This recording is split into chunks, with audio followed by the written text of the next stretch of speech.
चलिए, आज आपकी एंशिएंट हिस्ट्री में दूसरी क्लास है। प्राचीन भारत में जहाँ तक हमने आप सभी को पढ़ाया था उसका बहुत महत्वपूर्ण बिंदु आपके साथ डिस्कस किया था कि किस तरीके से हम लोग एंशिएंट हिस्ट्री में कम से कम शब्दों में कम से कम समय में अच्छी तरीके से सीखें। तो बिल्कुल दोस्तों, हमने आपको इंडस वैली सिविलाइजेशन तक आपको बता दिया था, इंडस वैली सिविलाइजेशन। इसके बाद जो हम लोग चर्चा करने आज आगे बढ़ेंगे चर्चा के क्रम में, वो होगा वैदिक एरा। ठीक है, वैदिक काल। तो सबसे इम्पॉर्टेंट ये है कि अगर हम लोग देखें वैदिक काल की उत्पत्ति कैसे हुई, ठीक है, वैदिक काल कहाँ से जाना जाता है, तो उसके बारे में एक चर्चा कर लेते हैं। देखिए, वैदिक काल के बारे में जो सबसे सटीक साक्ष्य देता है, जो पुस्तक या जो कहा जाए लेखक है, वो है मैक्स मूलर, है ना। मैक्स मूलर जो है वो जर्मनी के एक इतिहासकार हैं। ठीक है, इन्होंने भारत के इतिहास का बहुत ही बेहतर वर्णन किया है ना, भारतीय इतिहास का बहुत ही व्यवस्थित वर्णन किया, इंडियन हिस्ट्री को बहुत अच्छी तरीके से डिस्क्राइब किया। लेकिन इनके बारे में कहा जाता है कि कभी भारत नहीं आए, कभी भी भारत नहीं आए थे। ठीक है, तो फिर भी इन्होंने सुन करके, ठीक है ना, या यहाँ की जो ग्रंथ है उनका अध्ययन करके ये सारी चीजें बहुत ही ऑर्गेनाइज स्ट्रक्चर्ड की और इसे एक इतिहास के रूप में व्यवस्थित किया। तो मित्रों, सबसे महत्वपूर्ण बात ये हो जाती है कि आखिर इन्होंने क्या बताया। देखिए, इतिहास का जो क्रम है आप कई तरीके से जानते होंगे, हिंदी में प्री हिस्ट्री है, पोस्ट हिस्ट्री है और हिस्टोरिकल टाइम पीरियड है। तो यहाँ पे ये जो वैदिक काल है, तो इसको हम लोग मानते हैं वैदिक काल, यहीं से ऐतिहासिक काल की शुरुआत होती है। ठीक है, ऐतिहासिक काल की शुरुआत होती है, यही हिस्टोरिकल टाइम पीरियड है, क्योंकि यहाँ से लेखन की परंपरा शुरू होती है, राइटिंग स्क्रिप्ट लिखे जाते हैं।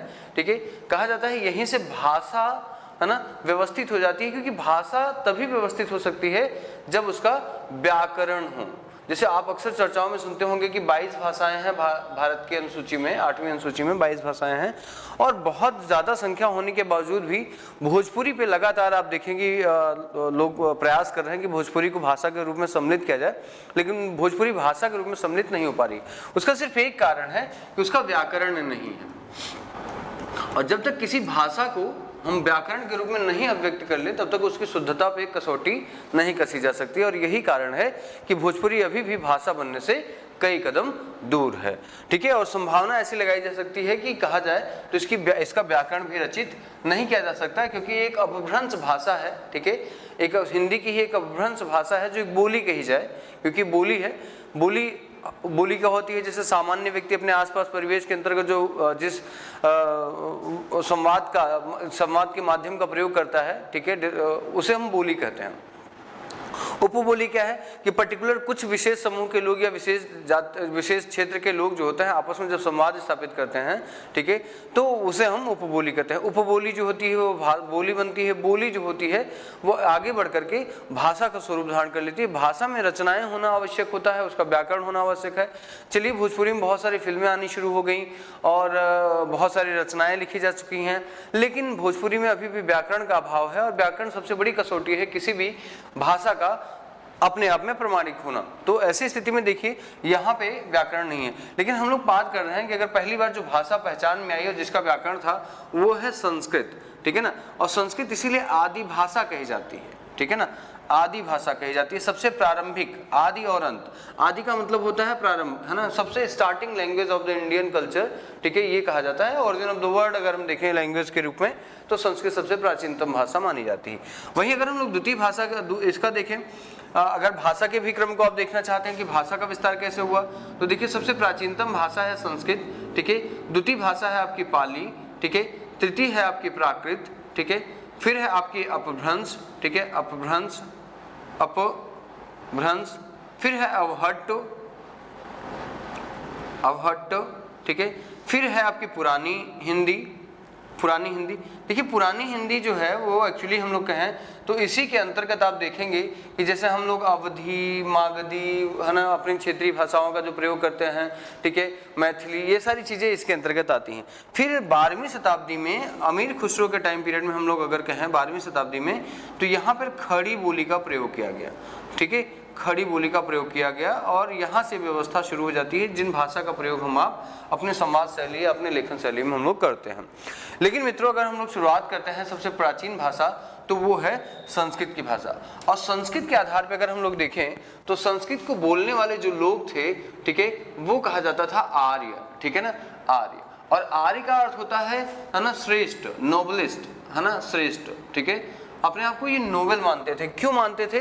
क्योंकि एक विशेष भाषा के ज्ञानी थे ये, क्योंकि इनके संवाद में सीधे अर्थ निकाला जा सकता था। अब अगर हम मीनिंगफुल लैंग्वेज थी, मीनिंगफुल इनका एक्टिविटी थी, आज भी हम आप बात करते हैं, आपस में चर्चाएं करते हैं, तो वहाँ आ जाता है यार कि तुम्हारी बातों का मतलब मुझे नहीं समझ में आया, फिर से रिपीट करो, या एक्चुअली कभी कभी नहीं समझ में आता तो हम उस व्यक्ति को इग्नोर कर देते हैं। तो वैसे ही कहा जाए कि भाषा यहाँ पे जब इनका माध्यम बन जाती है तो ये लोग अपने आप में श्रेष्ठ हो जाते हैं। इसीलिए जो आर्य शब्द है वो अपने आप में लैंग्विस्टिक है, यह कास्ट का शब्द नहीं है, यह जाति का कोई शब्द नहीं है, भाषा का शब्द है। अब बात ये हुई कि ये आर्य कौन थे, ठीक है ना, आर्य कौन थे, तो यहीं से शुरू होता है एक ऐसा इतिहास जिसे हम वैदिक काल कहते हैं।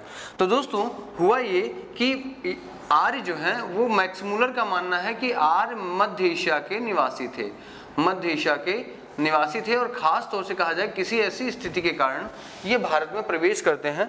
और भारत में जब ये प्रवेश करते हैं तो इनके बारे में भी बताया जाता है कि भारत में कहाँ से कैसे प्रवेश करते हैं। जब ये भारत में प्रवेश करते हैं तो भारत में हिमालय की कंदराओं से ये खैबर और बोलन पासेज हैं, ठीक है, खैबर और बोलन पासेज हैं जहाँ से भारत में प्रवेश करते हैं। और एग्जैक्टली अगर देखा जाए तो ये बिहार के मैप पे आप विशेष गौर नहीं करेंगे, ठीक है, क्योंकि मैप मैंने सिर्फ एक इमेजिनेशन के लिए आपके लिए बनाया है। तो ये बिहार में एक नदी है जिसे कहा जाता है गंडक नदी, ठीक है ना, गंडक नदी। और प्राचीन काल में इस नदी का, वर्तमान में गंडक नदी है, प्राचीन काल में इसे सदा नीरा नदी कहा जाता था, सदा नीरा नदी जो है कहा जाता था। तो कहा जाए कि जो आर्य आए भारत में वो आए कहाँ से, हिमालय में इन दो पासेस से आए, ठीक है। और सबसे ज़्यादा जो सघनता में, डेंसिटी में जो सबसे ज़्यादा बस गए वो दो क्षेत्र था, वो था आपका पंजाब और हरियाणा। मतलब अगर हम एग्जैक्टली कहें तो हरियाणा तो अभी का बना हुआ स्टेट है, लेकिन हम पंजाब को बहुत प्राचीनतम नाम से जानते थे, ठीक है, कि पंज के क्षेत्र में बसने वाला एक क्षेत्र था जिसे हम पंजाब कहते थे।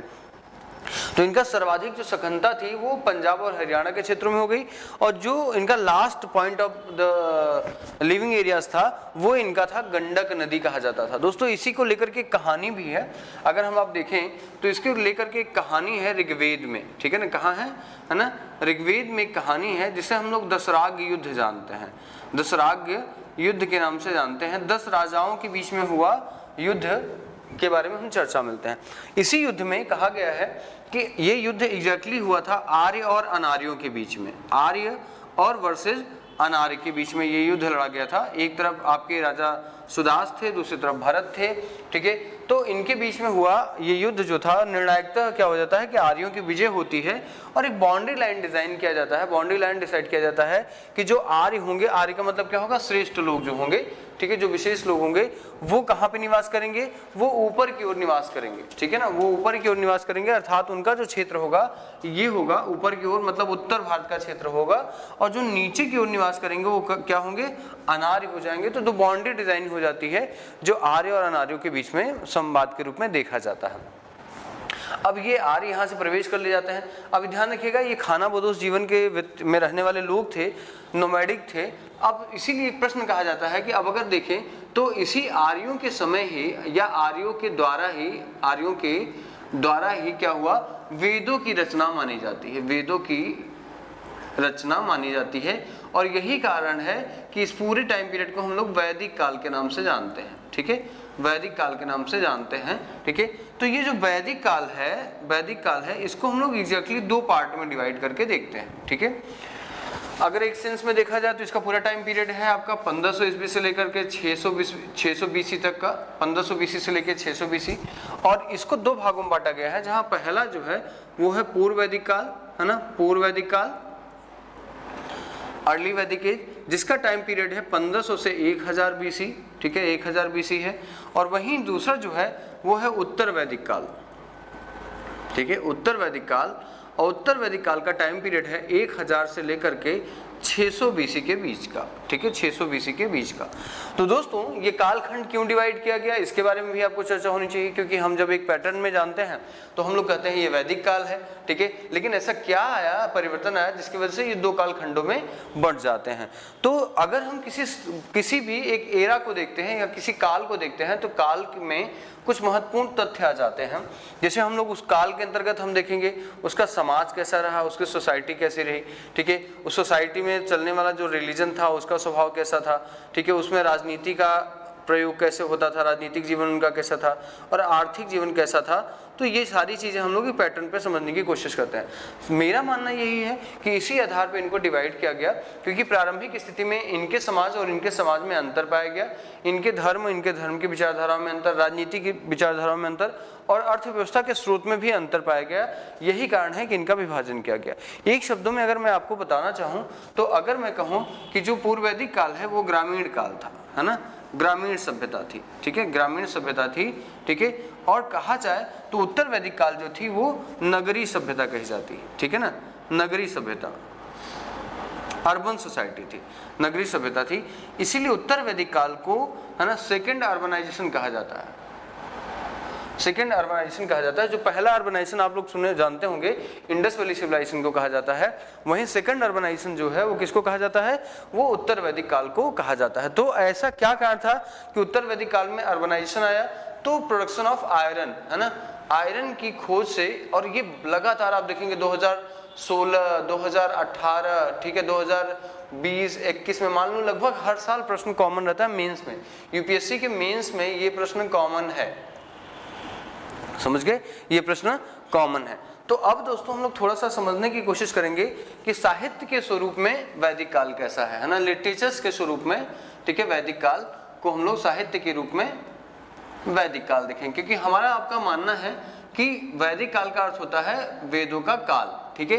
तो I will discuss about the literatures source में हम लोग देखेंगे इसको।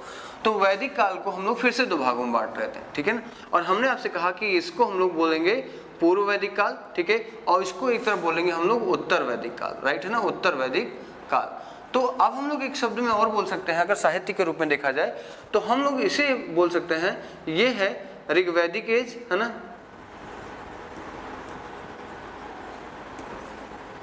ऋग्वैदिक एज, और ये है आपका एक तरीके से देखा जाए दोस्तों तो इस समय जो वेद के तीनों अन्य भाग हुए उसकी रचना यहाँ पे हुई है। अब हम लोग अगर आपसे चर्चा करें तो वेद कितने हैं, अगर हम लोग देखें वेद क्या है, पहले तो देखिए वेद क्या है, ठीक है, आखिर क्यों इन्होंने वेदों की रचनाएं लिखी, चाहे वो पूर्व वैदिक काल के लोग हों या उत्तर वैदिक के लोग हों, इन्होंने वेदों की रचना क्यों की। तो देखिए वेद को कुछ शब्द दिए गए हैं, अपौरुषेय, है ना,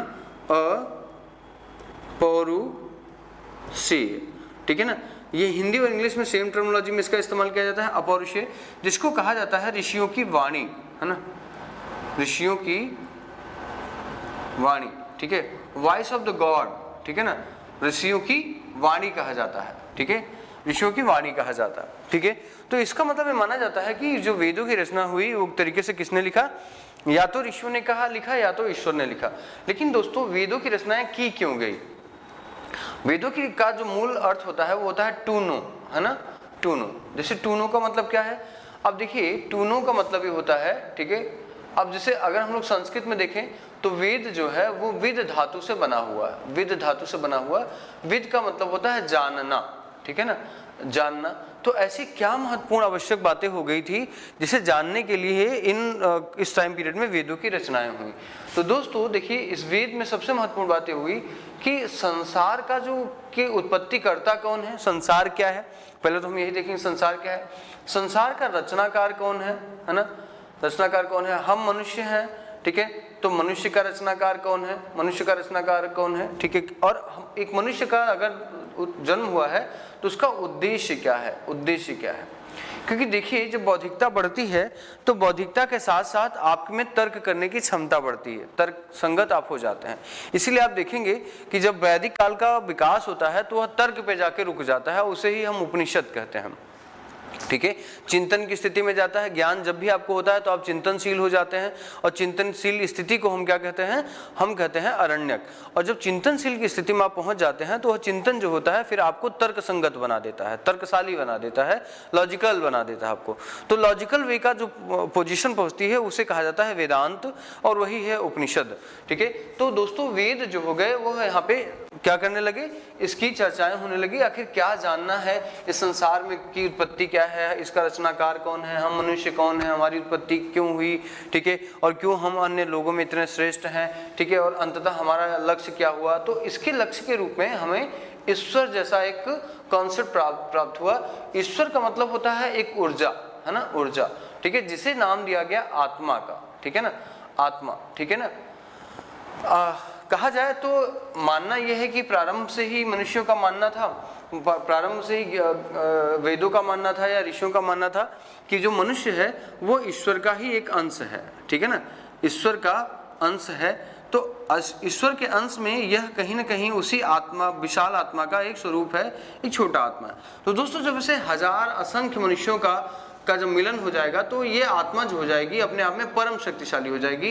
तो ये कहीं ना कहीं क्या बन जाएगी, परमात्मा बन जाती है, ठीक है ना। तो ये मानना हुआ कि हम जो आत्मा इस संसार में लेकर के आए हैं उसका जो लक्ष्य होगा वो क्या हो जाएगा, परमात्मा में विलीन हो जाएगा। बिल्कुल वैसे ही जैसे आपके यहाँ सुपर कंप्यूटर बनाया गया, जब भारत का पहला सुपर कंप्यूटर बनाया गया तो कंप्यूटर, छोटे छोटे कंप्यूटर को रखा गया था। जब उसकी गणनाएं, ये लगा कि हमें बड़ी गणनाएं हम उससे नहीं कर पा रहे हैं, तो बहुत सारे कंप्यूटर को लिंक कर दिया गया, और लिंक करके एक नया कंप्यूटर बनाया गया जिसे हमने क्या कहा, सुपर कंप्यूटर कहा, परम कहा। उसका हमारे भारत का पहला जो सुपर कंप्यूटर है उसका नाम है परम, ठीक है। तो इसका मतलब होता है दुनिया में जितने भी मनुष्य हैं, ठीक है, उनमें आत्माएं होती हैं, और आत्माओं का जो लक्ष्य होता है वो कहाँ विलीन होता है, परमात्मा में विलीन होता है। तो क्यों विलीन होना होता है, आखिर क्या इनका कारण है। तो दोस्तों इसी ईश्वर को प्राप्त करने के लिए कहा गया, एक संसार की रचना की ईश्वर ने, और उसी संसार में मनुष्यों को निर्धारित करते हुए बताया कि आप किस तरीके से ज्ञान कर्म धारण करके, ज्ञान अर्जित करके इस संसार के मोह माया के बंधन से, चक्र से आप निवृत्त हो सकते हैं या इससे पार पा सकते हैं। तो देखिए अगर हम लोग कहें कि वेद में ही कितने भाग हैं, तो दोस्तों देखिए वेद के अंतर्गत 4 भाग किए गए। एक वेद है आपका ऋग्वेद, ठीक है, दूसरे है आपका सामवेद, ठीक है, अगला है आपका यजुर्वेद, ठीक है, और अगला है आप लास्ट है अथर्व, है ना, अथर्ववेद, ठीक है, अथर्ववेद। तो दोस्तों ये 4 वेद किए गए, इनकी रचना की गई। अब इन 4 वेदों में सबसे इंपॉर्टेंट बात आप देखें, अगर हम लोग देखें तो इन 3 वेदों को अगर हम लोग मिला के कहें, ठीक है, इन 3 वेदों को मिला के कहें तो इन्हें कहा जाता है वेद त्रयी, है ना, 3 इंपॉर्टेंट वेदास, राइट, है ना। लेकिन जब हम इन चारों को मिला देते हैं तो इन चारों को मिला के कहा जाता है संहिता, राइट है ना, संहिता। तो देखिए अब हम अगर आपसे ऑब्जेक्टिव क्वेश्चन के रूप में अगर हम बात करने लगे तो हम आपसे पूछेंगे कि संहिता में कौन सा वेद नहीं आता।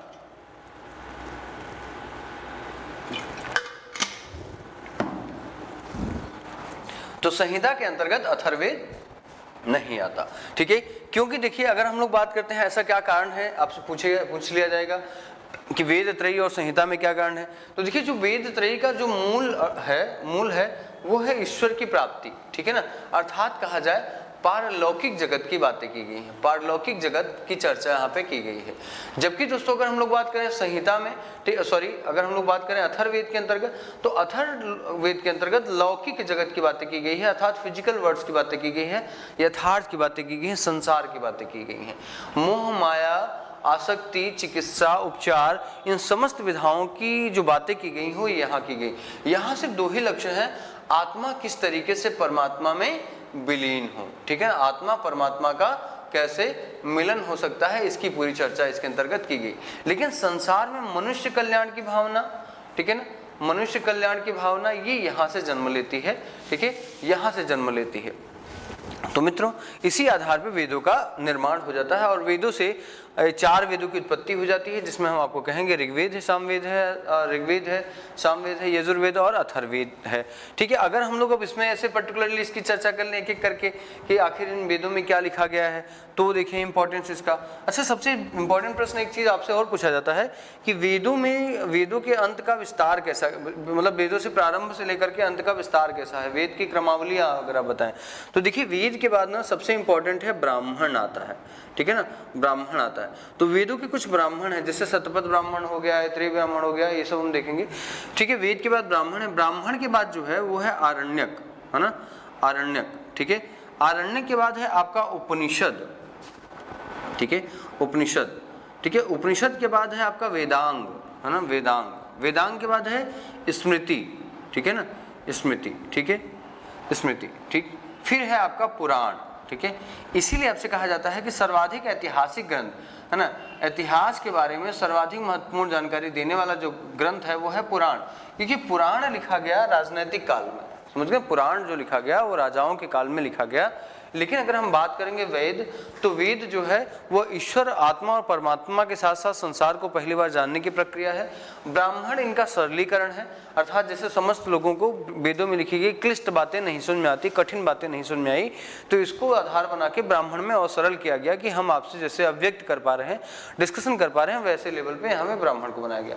वहीं अरण्यक जो है, अरण्यक चिंतन की अवस्था है, चिंतन की अवस्था है। अरण्य का अर्थ होता है जंगल, अर्थात जंगल में जाकर के एकाग्र रहते हुए चिंतन करना कि संसार में हम क्यों हैं और संसार क्यों है और संसार का लक्ष्य क्या है और हमारा उद्देश्य क्या है। इस पे मंथन तैयार करना कि आखिर इस संसार में जो हम भौतिकता का निर्माण कर रहे हैं वो सत्य है, या हम संसार में ज्ञान का निर्माण कर रहे हैं वो सत्य है। अगर भौतिकता का अर्थ है तो भौतिकता का अंतिम चरम बिंदु क्या है, ज्ञान है तो उसका चरम बिंदु क्या है। ठीक है, अगर सब कुछ खोना ही इस जीवन को पाना है तो हम इस जीवन में आए क्यों। ठीक है, हम इस जीवन में हमें लाया क्यों गया। तो अगर हम इतने ही योग्य हो गए थे कि हमारा मनुष्य जन्म में परिवर्तन आया, तो हम मोक्ष में क्यों परिवर्तित नहीं हुए। तो कर्मों के बीच में जन्म, पुनर्जन्म और अविद्या का संस्कार पैदा हो जाता है। यहीं से कहा जाता है, धर्म ग्रंथ बताते हैं कि आप इतने योग्य हो गए हैं कि आप अपने जीवन का सुयोग्य अंत करने के लिए, अर्थात जिसे हम कहते हैं अपने धार्मिक ग्रंथों में मोक्ष प्राप्त करने के योग्य हो गए हैं। आप अपने उन कर्मों को फिर से बेहतर कर लीजिए और इस संसार में क्या करिए, है ना, अपने कर्मों के माध्यम से इस संसार की आवागमन से मुक्त प्राप्त कर लीजिए। ऐसी बहुत सारी धारणाएं हैं, ये फिलोसफिकल बातें हैं। यूपीएससी की क्लासेस में या पीएससी की क्लासेस में जब हम लोग ऐसी बातें करने लगते हैं तो छात्रों के लिए बहुत ज़्यादा बोरिंग जैसा लगने लगता है। ये विषय पर्टिकुलर एक अलग खंड है जहाँ से हम लोग फिलोसफी को जानते हैं। लेकिन इतिहास में अगर हम आपसे कहें तो वेदों का अर्थ हो गया जानना, और जानने का अर्थ हमने आपको बता दिया कि इस पारलौकिक संसार, इहलौकिक संसार भी इसे कहा जाता है। अर्थात ये जो संसार हमारी आंखों से दिखाई देता है, ये इस संसार की बातें नहीं करता है, उस संसार की बातें करता है।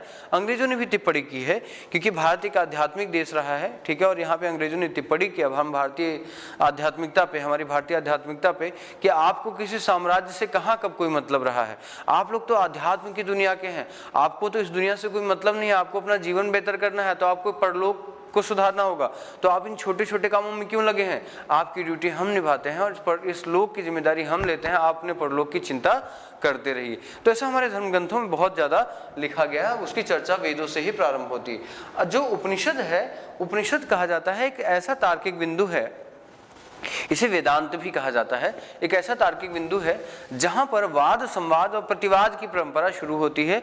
और उपनिषद का अर्थ हो जाता है गुरु के समीप बैठ करके ज्ञान प्राप्त करना। जैसे आप हमारे सामने बैठ करके संवाद करते हैं, आपको कोई चीज समझ नहीं आती, भले ही हम सत्य कह रहे हों, लेकिन आपको लगता है कि आप तर्क करेंगे क्योंकि आपको कुछ और लग रहा है, तो आप तर्क कर सकते हैं। हो सकता है कि आपके तर्क से वो संशोधन हो जाए, एक नई विचारधारा का आगमन हो जाए। ठीक है, तो ग्रंथों में जो लिखी गई बातें थी, जो वेदों में लिखी गई बातें हैं, अगर वो किसी सामान्य व्यक्ति को समझ में नहीं आती हैं, या उसे बोझिल लग रही हैं, या उसे ऐसा लग रहा है कि कुछ ऐसी मतलब रहस्यमयी बातें कही जा रही हैं, मिस्टीरियस बातें कही जा रही हैं जिन्हें प्रमाणित नहीं किया जा सकता, तो उस पर तर्क करके उसे प्रमाणित करने की जो विधा है वो है उपनिषद के अंतर्गत। तो अगर मैं आपसे कहूँ कि पहली बार आश्रम पद्धति का विकास कहाँ हुआ, स्कूल सिस्टम का डेवलपमेंट कहाँ हुआ, विद्यालय बनने लगे, गुरुकुल बनने लगे, आश्रम पद्धति का विकास हुआ, तो सारी जो पद्धतियां थी वो उपनिषद काल में मानी जाती। इवन यहाँ तक भी आप कह सकते हैं कि जितनी पुरानी इसके बारे में प्रामाणिकता है, तो पूरी दुनिया के जो आध्यात्म बनाए गए हैं, उनकी जो विचारधाराएं हैं वो कहीं ना कहीं उपनिषद से प्रभावित हैं। अब आप ऐसे ही समझ सकते हैं कि हिंदू धर्म के अंतर्गत जो दो और शाखाएं हैं, बुद्धिज्म है और जैनिज्म है, वो इनका विरोध करते हैं, समझ गए ना, इनका विरोध करते हैं, लेकिन वो उपनिषदों को मानते हैं। यही कारण है कि बुद्धिज्म जैनिज्म को हिंदू धर्म का अंग माना जाता है, क्योंकि वो उपनिषद में लिखी गई बातों को हुबहू मानते हैं। और उपनिषद किसको मानता है? वेद को मानता है, वेदों पे तर्क करता है, अमान्य नहीं करता। वेदों को अमान्य नहीं मानता, वेदों को मानता है लेकिन तर्क करता है। ईश्वर है तो दिखाओ, तुम्हें आनंद प्राप्त हुआ तो मुझे भी कराओ, ठीक है। अगर तुम प्रत्यक्षता नहीं करा सकते हो तो प्रक्रिया बताओ, प्रक्रिया पे हम चल के देखेंगे, हम उसका लाभ देखेंगे तो हम उस पर विश्वास कर लेंगे। आज भी है, पहले इस्तेमाल करें फिर विश्वास करें वाली कल्पना है, हम महसूस करेंगे तब विश्वास करेंगे। तो यहाँ सिंपल सी बात हो गई कि यहाँ पे बहुत व्यक्ति को इतना स्ट्रांग बनाया गया कि आप अंधविश्वास से बाहर आइए, है ना। और जब पहली बार जब कहा जाए धार्मिक सामाजिक सुधार हुआ तो 6ठी शताब्दी ईसा पूर्व के अंतर्गत होता है, जब बुद्धिज्म और जैनिज्म का विकास हुआ था। तो इसी बुद्धिज्म और जैनिज्म का जो प्रारंभ होता है वो उपनिषद से माना जाता है। वेदांग इसे और सरल बनाते हैं कि इतनी कठिन बातें कही जा रही हैं तो क्या इन्हें हम कैसे समझें। तो एक शरीर को उपनिषद मान लिया गया, एक शरीर को ग्रंथ मान लिया गया, उसे 6 भागों में बांट दिया गया। जैसे नाक का एक अलग काम है, आँख का एक अलग काम है, बुद्धि का एक अलग काम है, हाथ पैरों का एक अलग काम है। तो इन सभी को 6 भागों में बांट दिया गया, ठीक है। निरुक्त, छंद, कल्प और ये सारी बातें करके हुए स्मृति जो है दोस्तों, स्मृति के समय तक आते आते, क्योंकि स्मृति जब आ गई थी तो उसमें आप देखेंगे कि लगभग 300 ईस्वी का टाइम पीरियड था, 200 ईस्वी मान के चलिए, क्योंकि शुंग वंश का टाइम पीरियड था और शुंग वंश की उत्पत्ति जो हुई थी वो मौर्य काल के अंत के बाद हुई थी, ठीक है। और मौर्य काल के बाद जो है बेहदर की हत्या करके पुष्यमित्र शुंग जो है वो शासक बना था, और शासक बनने के बाद उसने इसी के टाइम पीरियड में, पुष्यमित्र शुंग के टाइम पीरियड में ही स्मृति ग्रंथ की रचनाएं हुई, जिसे भारत की पहली कानूनी पुस्तक कहा जाता है। इसका अंग्रेजी अनुवाद भी हुआ है कोड ऑफ जेंटो लॉ के नाम से। और स्मृतियों में कई स्मृतियां हैं, जैसे मनु स्मृति है, याज्ञवल्क्य स्मृति है, बृहस्पति स्मृति है, आपका नारद स्मृति है। तो इन सबकी बड़ी विशेषता है, ये समाज की हमारी उन परंपराओं को निर्धारित करते हैं जिनके बारे में आज हम सुधरता हुआ स्वरूप देखते हैं। जैसे अगर कहा जाए कि मनुस्मृति में तो सभी के सिद्धांत, सभी के संपत्ति के बंटवारे, उनके अधिकार, उनके अपने कर्तव्यों की चर्चा की गई है।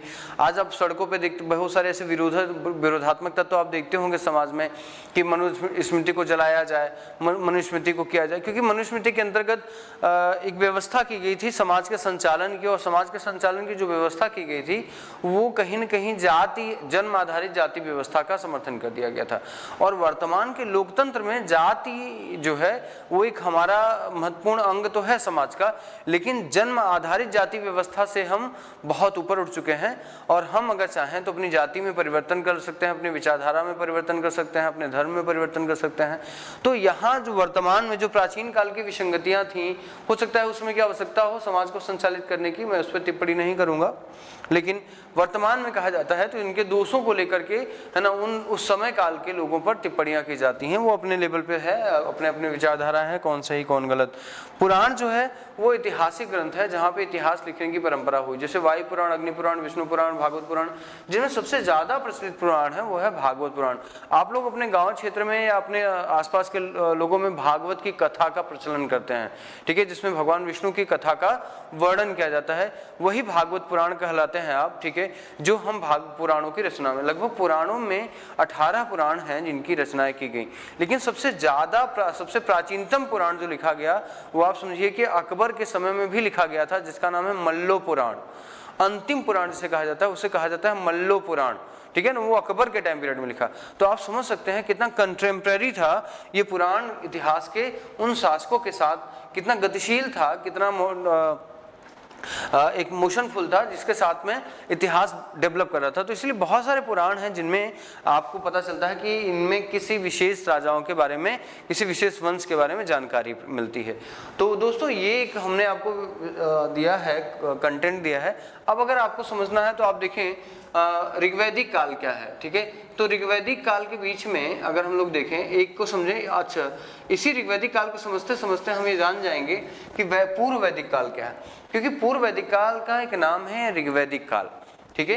तो ऋग्वैदिक काल में अगर हम लोग देखें तो ऋग का अर्थ होता है ऋग, है ना, ऋग का अर्थ होता है कुछ और वेद का अर्थ होता है कुछ और। तो देखिए यहाँ पे क्या हो गया, जो ऋग का अर्थ होता है छंद होता है, छंद का मतलब होता है हिम्स, है ना, हिम्स, ठीक है। और वेद का अर्थ होता है टूनो, ठीक है, टूनो। अब इंपॉर्टेंट ये है ठीक है।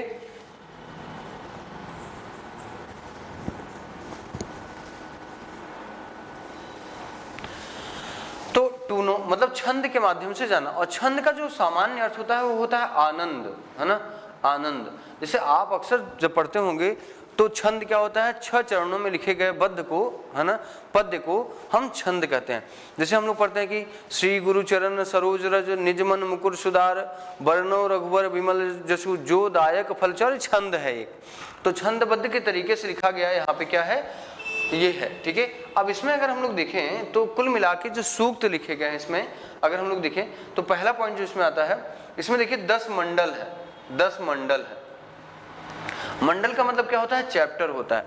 इसमें कुछ खास चैप्टर्स की अगर हम लोग बात करते हैं, कुछ खास विशेषताओं की, तो देखेंगे इसमें 10, इसमें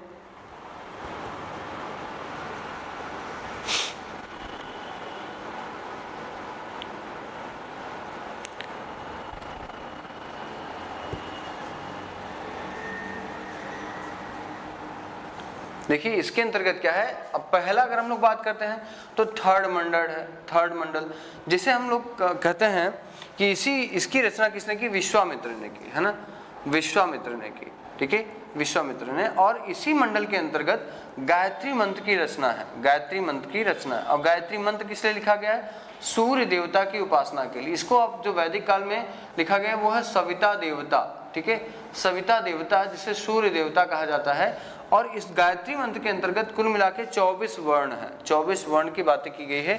ओम भूर्भुवस्वः तत्सवितुर वरेण्यम भर्गो देवस्य धीमहि धियो यो नः प्रचोदयात्, धियो यो नः प्रचोदयात्, इसकी बातें यहाँ पे कही गई हैं। तो ये अपने आप में दोस्तों ये प्रमाणिकता दे रहा है कि वेद कितने महत्वपूर्ण होते हैं और वेदों में क्या लिखा गया। चौथे मंडल के अंतर्गत अगर हम लोग देखें तो यहाँ पर एग्रीकल्चर की चर्चा की गई है, एग्रीकल्चर की चर्चा की गई। एग्रीकल्चर में क्या कहा गया कि 24 बैलों से खेतों को जोते जाने का प्रमाण मिलता है। एग्जैक्टली ये टर्म जो है ये कठोपनिषद के अंतर्गत किया गया है, जो इसी का एक पार्ट माना जाता है। अब अगर हम लोग देखें आगे तो जो नवा 9th मंडल है, सबसे इंपॉर्टेंट कहा जाए 9th मंडल, ठीक है ना, 9th मंडल में अगर हम लोग देखें तो यहाँ पे ये है आपका सोम रस की चर्चा की गई, सोम रस, ठीक है ना, सोम रस की चर्चा की गई है, जिसमें सोम देवता की भी चर्चा है। और ये जो सोम रस है ये हिमालय की पर्वत है, मोजवंत पर्वत से प्राप्त होता है, ठीक है।